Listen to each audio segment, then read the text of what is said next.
Quais são esses pontos que iremos discorrer agora sobre eles? Na revelação do Antigo Testamento, a palavra Trindade não se encontra na Bíblia, embora a ideia representada pela palavra seja ensinada em muitos trechos. Trindade significa triunidade, ou três em unidade. É usada para assumir o ensinamento bíblico que Deus é três pessoas, porém um só Deus. Eu marquei aqui, nós poderíamos usar alguns textos bíblicos. Por exemplo, Gênesis capítulo 1, versículo 26. Mas ele é assim, disse Deus, ou Deus disse, façamos um homem em nossa imagem, conforme nossa semelhança. O que significa o verbo façamos e o pronome nossa, ambos na primeira pessoa do plural? Alguns já afirmam que trata-se de pluralidades majestáticos, ou seja, façamos o homem, ele não está falando com si mesmo. Quando falo façamos o homem, quando Deus falou façamos o homem, ele não está falando consigo mesmo. Deus poderia falar uma conversa íntima com o seu próprio interior, com o seu próprio intelecto, como às vezes eu converso e você conversa. Deus poderia falar, farei o homem segundo a minha imagem e semelhança. Não, mas Deus faz, façamos o homem segundo a nossa imagem e semelhança. Então Deus não está tendo uma conversa com o seu próprio intelecto. Ele está tendo uma conversa com seres, com pessoas. Mostra que ele está falando a primeira pessoa do plural. Bom, essa é uma das principais bases para nós crermos que existe três pessoas, que essas três pessoas elas estão envolvidas em um único Deus. Então, podemos entender que vai existirmos várias outras referências. Uma das coisas que também que nós precisamos entender é que existe uma linha teológica que vai dizer, preste atenção, existe uma linha teológica que vai dizer que Deus estava conversando com os anjos. Mas Deus não poderia estar conversando com os anjos, porque os anjos não participaram da formação. Deus formou o homem. Os anjos eles foram criados. Os anjos eles apareceram a partir do poder da palavra de Deus. Os homens eles não foram a partir do poder da palavra. Os homens não foram criados, eles foram formados. Para a criação dos anjos houve apenas uma palavra, haja e houve. Para a formação dos homens não foi através de uma palavra, foi através de um contato físico íntimo das mãos de Deus com o barro da terra, com o pó da terra. Depois de um boneco feito segundo a Bíblia, Deus sopra-lhes da sua boca na narina dos homens e dá vida ao homem. Correto? Vamos lá. Gênesis capítulo 3, versículo 22 vai dizer assim: eis que o homem se tornou como um de nós, conhecedor do bem e do mal. Aqui está falando a respeito da queda do homem lá no Éden. Eis que o homem se tornou como um de nós. Deus, ele não está falando com os anjos. Deus, ele não está se referindo aos anjos, porque os anjos eles não são conselheiros. Os anjos eles são seres ministradores. Os anjos não estão ali para aconselhar, eles estão para cumprir ordens.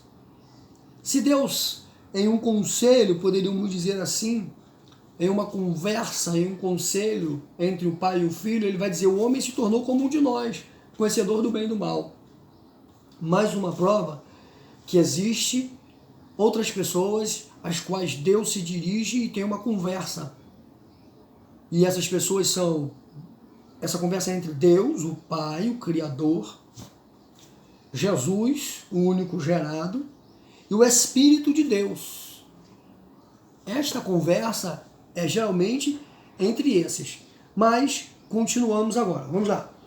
Gênesis 11:17 vai dizer assim: vinde, desçamos e confundamos ali a sua linguagem. Vinde, desçamos e confundamos ali a sua linguagem. Gênesis, capítulo 11, versículo 7. Mais uma referência bíblica onde Deus ele vai tomar uma atitude, onde Deus vai fazer algo, e Deus por si só, ele não decide, ele não fala, vou fazer, e mais uma prova que ele não conversa com o seu próprio intelecto, ele não conversa com a sua própria razão, ele conversa com alguém. Presta atenção. Vinde e desçamos. Vem. Ou seja, presta atenção, vinde. Vinde. Ele não está falando assim, vamos. Se ele está falando vinde, é porque está fora dele. Como eu posso falar para alguém vinde se essa pessoa está em mim? Como eu posso falar para o Whindersson vinde? Como eu posso falar para o Santos vinde, que é o meu sobrenome? Não. Se eu falar vinde, eu posso falar para Roseli vinde, Roseli. Vamos descer e confundi-los?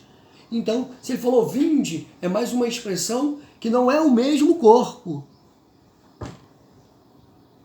Não é o mesmo corpo. Porque se fosse o mesmo corpo, não teria essa expressão vinde. Vamos lá. Vinde, desçamos e confundamos ali sua linguagem. Isaías capítulo 6, versículo 8, vai falar assim: a quem enviarei? A quem há de ir por nós? Primeiro ele pergunta, a quem enviarei? Ele vai fazer uma questão, um questionamento, uma pergunta, e vai perguntar quem eu posso enviar. E depois, quando ele vai dizer, ele vai enviar essa pessoa por quem? Ele vai enviar essa pessoa por quem? Observe, a quem enviarei? A quem há de ir por nós? Primeiro ele pergunta, quem eu vou enviar? Primeiro ele quer uma pessoa para enviar. Depois ele vai dizer quem essa pessoa vai representar. Ele não diz assim, vai representar a mim, ao Deus, ao Criador. Ele não diz isso. Observe o que ele disse. A quem enviarei? A quem há de ir por nós? Então ele está perguntando quem vai nos representar. Mais uma prova que existe outras pessoas, outros seres celestiais, os quais têm o mesmo domínio, o mesmo poder, a mesma capacidade que o Deus Criador.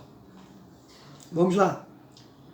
Para nós encerrarmos, repare a combinação do singular e a do plural na mesma oração da última passagem. A quem há de ir por nós? Podemos ainda citar algumas passagens distintas, por exemplo, o Senhor, a chamada distinta a uma pessoa chamada de Deus em Salmos 45, 6 e 7. Diz o salmista, o teu trono, ó Deus, pendurará para todo sempre. Tu amas a justiça, odeias a iniquidade. Portanto, Deus, o teu Deus, te estabeleceu acima dos teus companheiros, ungindo-te com óleo de alegria.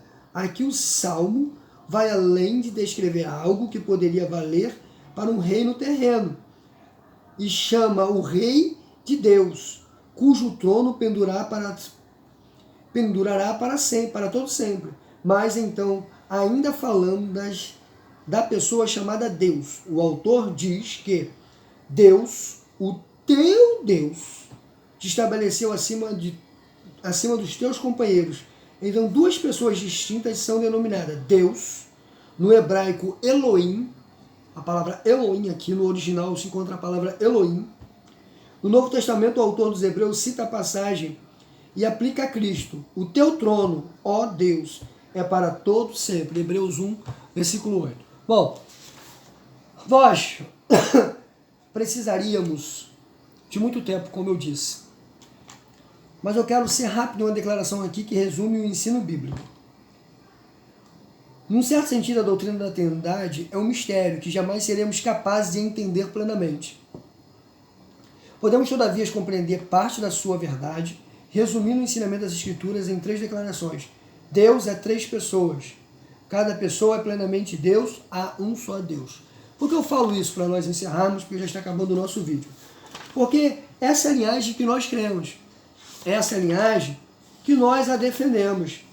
Mas existem várias outras linhagens, existem várias outras analogias, existem várias outras coisas, outras denominações, outras religiões, outras teologias que não aceitam a doutrina da Trindade.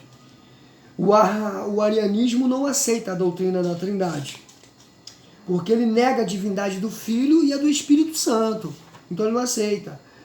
O subordinamismo afirma que o Filho era a mesma natureza do Pai, e a igreja primitiva também excluiu outra falsa doutrina.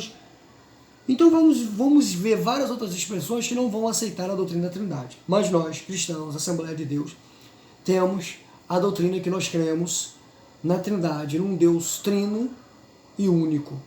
3 pessoas, 3 seres, 3 autoridades que formam um único e só Deus. Vamos lá. para entendermos rápido. Deus, Criador dos céus e da terra.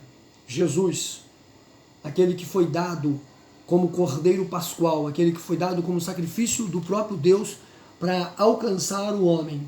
Jesus. E o Espírito Santo. Observe, Deus dá Jesus à humanidade. Deus dá Jesus para morrer pela humanidade. Grave isso. Deus dá Jesus para morrer pela humanidade. Jesus dá o Espírito Santo para convencer a humanidade, para consolar a humanidade e para acompanhar a humanidade. Deus diz para Jesus descer e morrer. Deus diz para Jesus descer e sacrificar-se. Deus diz para Jesus descer e abster-se da sua realidade. Que observe o que eu vou falar. Você creia ou não, Jesus não era 100% Deus. Jesus é homem. Jesus, o Nazareno, de Nazaré, ele era homem. Porque se Jesus fosse 100% Deus, Jesus não poderia morrer no Calvário. Jesus não poderia ser tentado. A Bíblia diz que Deus não é tentado nem tenta ninguém. E Jesus foi tentado. Se Jesus fosse 100% Deus, como alguns assembleanos afirmam de maneira errônea, porque aprenderam errado, e até hoje afirmam a mesma coisa, se Jesus fosse 100% Deus, seria impossível ele ser tentado, como ele foi tentado pelo próprio Satanás. Jesus, o Nazareno, o homem de Nazaré, ele era 100% homem. Deus dá Jesus para morrer. Deus não dá um Deus, porque Deus não morre. Porque seres celestiais não podem morrer. Então Deus dá um homem, alguém que é efêmero, alguém que morre, alguém que é destruído, alguém que é morto. Deus dá um homem. Jesus abre mão da sua divindade, da sua deidade, da sua glória. Vem como um homem mortal, como eu e como você. Morre. Ressuscita ao terceiro dia, como já era predito. E depois ele vai falar, vou para o meu Pai, e chegando lá vos enviarei um Consolador, que ficará convosco até a consumação dos séculos. Ficará convosco todos os dias, até a consolação dos séculos. Deus, ele não veio à terra porque Deus não poderia morrer como Deus. Ele envia seu filho como homem, nascido de mulher, para morrer. Jesus ressuscita e vai de assunto aos céus. E agora ele não envia mais um homem, porque o mundo não precisa mais de homem, porque ele já morreu pelos homens. Agora ele envia um Consolador. Agora ele envia alguém para convencer. Alguém que vai estar conosco todos os dias. Deus é aquele que prepara a salvação do homem e envia Cristo. Cristo é aquele que morre pelo homem e sobe assunto aos céus para nos preparar lugar. E nos envia o Espírito Santo, o Consolador. Deixa-me te perguntar uma coisa para encerrarmos o vídeo. Quem é Deus para você? O Deus Criador. Quem é Jesus? O de Nazaré para você. Quem é Jesus? Agora o Cristo. Agora a pergunta certa não seria perguntar quem é Jesus, é quem é o Cristo. Se for Jesus, tem que trocar o sobrenome de Jesus de Nazaré para Jesus o Cristo, o Cordeiro de Deus para você. E quem é o Espírito Santo para você? Deus é o provedor, é o arquiteto, é aquele que planejou todas as coisas. Jesus é aquele que executa o plano de Deus através do seu sacrifício na humanidade. E o Espírito Santo é aquele que convence. O Espírito Santo é aquele que convence, é aquele que intercede. Será que o Espírito Santo tem te convencido? Será que o Espírito Santo tem te falado ao seu coração? Shalom, Deus vos abençoe. Que Deus possa falar profundamente aos seus corações, aos nossos corações, e que Ele nos retribua 1000 vezes mais. Amanhã estaremos aqui falando mais um credo, e gostei dessa ideia, sempre eu vou estar aqui postando alguns vídeos para a honra e glória do nome do Senhor. Vejam e comentem, vejam, questionem, sejam bereanos, questionadores. Tá cheio de pastor no grupo, tá? Tem presbítero no grupo, tem diácono no grupo, tem missionária no grupo, tem membros no grupo, tem estudiosos no grupo. Perguntem, me coloquem contra a parede para obrigar-me a estudar. Deus vos abençoe. Até amanhã.